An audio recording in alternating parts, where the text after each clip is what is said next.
సోదరులారా, సోదరులారా, పల్నాడు జిల్లా నరసరావుపేట మున్సిపల్ కార్మికులు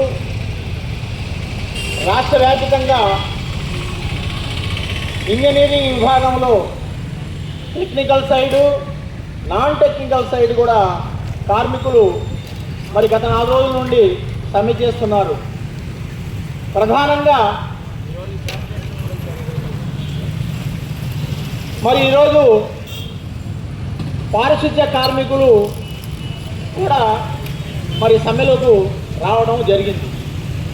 ముఖ్యంగా ప్రభుత్వాలు అధికారంలోకి రాకముందు మేము అధికారంలోకి వస్తే మరి కార్మికులకు అనేకమైన మరి సంక్షేమ పథకాలు అందిస్తాము, వారి యొక్క హక్కుల్ని గుర్తిస్తాము, వారి ఉద్యోగాలకు భద్రత ఇస్తాము, మరి పర్మినెంట్ టెంపరీగా పనిచేసే ఉద్యోగస్తుల్ని కూడా పర్మినెంట్ చేస్తామని చెప్పి ఎన్నికల్లో హామీ ఇచ్చి అధికారంలోకి వచ్చిన తర్వాత మరి కార్మికుల కానీ పేద ప్రజల గురించి, వ్యవసాయ కూలీల గురించి, రైతుల గురించి పట్టించుకున్న పాపాన పోవడం లేదు.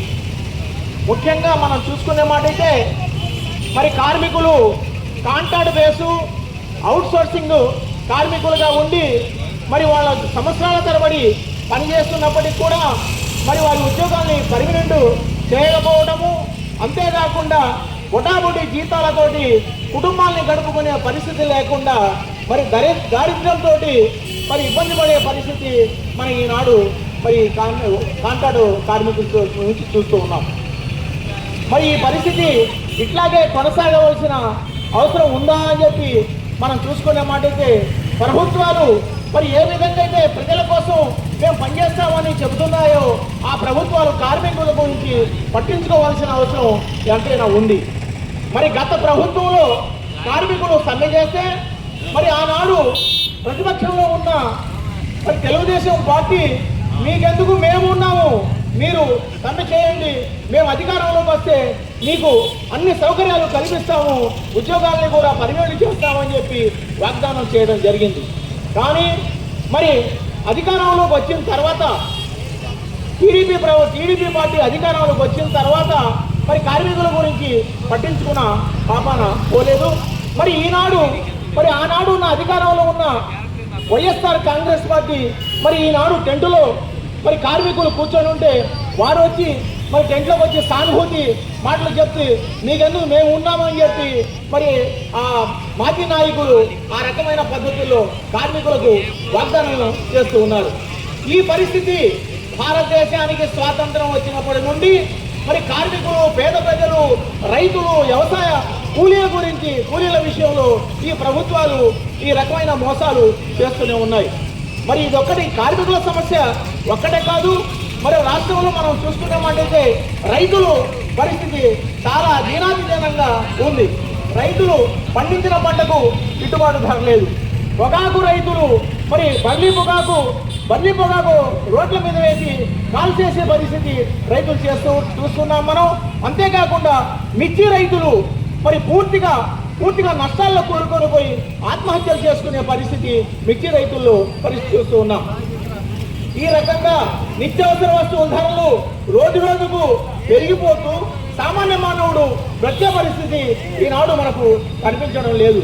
అంతేకాకుండా మరి ఏదైనా జబ్బు చేస్తే హాస్పిటల్కి వెళ్తే హాస్పిటల్ బిల్లు కూడా తడిసిపోబడే పరిస్థితి కనిపిస్తూ ఉంది ఈనాడు. మరి అంతేకాకుండా పిల్లల్ని చదివించుకోవాలంటే మరి ప్రైవేటు స్కూళ్ళు ప్రభుత్వ వ్యవస్థ ప్రైవేట్ వ్యవస్థగా మారిపోయింది పూర్తిగా. మరి ప్రైవేట్ స్కూళ్ళలో కనీసం ఎల్కేజీ యూకేజీ చదివించుకోవాలన్న ₹1,00,000 దాటే పరిస్థితే ఉంది, కానీ తక్కువ కనిపించడం లేదు. ఈ రకమైన పరిస్థితుల్లో మరి రోజుకు ఈ రకమైన అధిక ధరల వల్ల ప్రజలు ఇబ్బంది పడుతున్నారు. రైతులకు గిట్టుబాటు ధర లేవు, కార్మికులకు ఉద్యోగ భద్రత లేదు. మరి చేసే పనులు కనీసం వారికి జీతాలు ₹26,000 వరకు పెంచవలసిన అవసరం ఎంతైనా ఉంది. కాబట్టి ప్రభుత్వం ఆలోచన చేయాలి. మున్సిపల్ వర్కర్స్ అంటే ఈ ప్రభుత్వాలు చాలా చిన్న చూపు చూస్తూ ఉన్నాయి. ముఖ్యంగా మరి పట్టణ ప్రాంతాల్లో ఈ కార్మికులు లేకుండా ఏ పని కూడా జరిగే పరిస్థితి లేదు. పారిశుద్ధ్య కార్మికులు కనీసం 2 రోజులు కానీ మరి పారిశుద్ధ్యం పరిస్థితి పట్టించుకోకపోతే పట్టణం మొత్తం పూర్తిగా మురికి కూపంగా మారి వాసన పుట్టిపోయే పరిస్థితి మన పట్టణంలో మనం చూస్తూ ఉన్నాం. మరి అంతేకాకుండా మంచినీరు వదలకపోతే కనీసం ఒక్కరోజు నీళ్ళు లేకపోయినా మనుషులు బ్రతికే పరిస్థితి కనిపించడం లేదు. అందుకే నిన్న వాట్సాప్లో మరి స్టేట్మెంట్లు వచ్చాయి, మరి కార్మికులు ఈ రకంగా సమ్మె చేస్తున్నారు కాబట్టి మరి మంచినీరు ఒక్కపూటే వస్తుంది, మీరు ఒక్కపూటతో సర్దుకోండి అని చెప్పి మరి అధికారులు ప్రకటనలు ఇస్తున్నారు. ఎందుకు జరగాలట్లాగా? కార్మికులు కష్టపడి పనిచేస్తున్నారు కాబట్టి వారిని గుర్తించండి, వారికి జీతాలు పెంచండి. ఈ పద్ధతుల్లో వారిని ఎంతైనా మరి వారి యొక్క డిమాండ్స్ ఒప్పుకొని వారి యొక్క సమ్మెని వెంటనే విరమించి ప్రజా సమస్యలు పరిష్కారం చేయవలసిన అవసరం ఎంతైనా ఉందని చెప్పి ఈ సందర్భంగా నేను మరి ప్రభుత్వానికి అధికారులకు విజ్ఞప్తి చేస్తూ మా AICTU all India centre of trade union మరి కార్మికులకు పూర్తి మద్దతు పలుకుతూ మా MCPIU party Marxist communist party of India United పూర్తిగా కార్మికుల పోరాటానికి మద్దతు పలుకుతూ మేము మరి ఈ సమ్మె పూర్తిగా పరిష్కారం అయ్యే వరకు మేము ఈ ఉద్యమంలో వారికి వెన్నుదన్నుగా ఉంటామని చెప్పి ఈ సందర్భంగా వారికి మేము హామీ ఇస్తూ నాకు అవకాశం ఇచ్చిన తెలియపరుచుకుంటూ